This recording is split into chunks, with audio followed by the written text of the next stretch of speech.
सरस्वती मैया की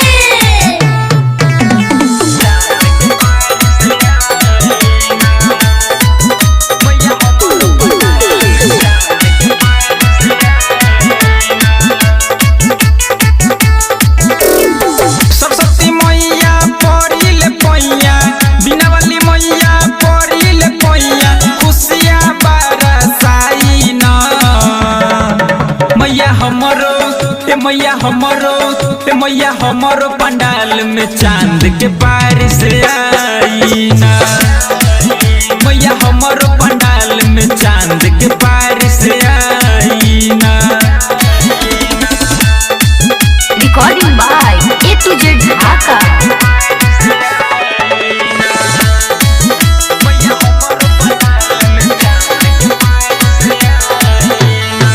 हंस मैया हो के सवार हो हमरो पंडाल में आई हो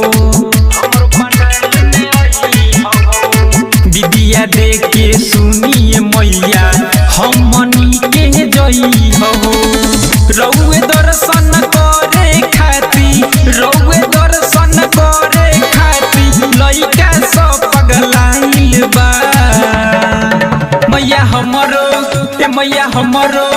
मैया हमरो पंडाल में चांद के बारिश आई ना मैया हमरो पंडाल में चांद के बारिश आई ना।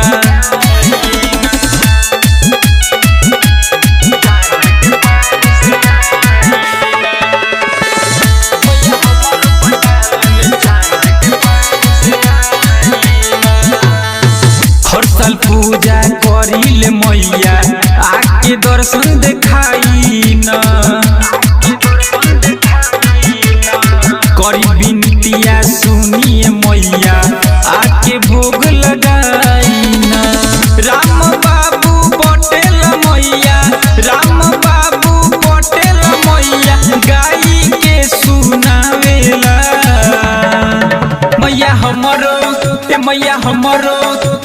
हमरो पंडाल में चांद के बारिश आई ना मैया हमरो पंडाल में चांद के बारिश आई ना।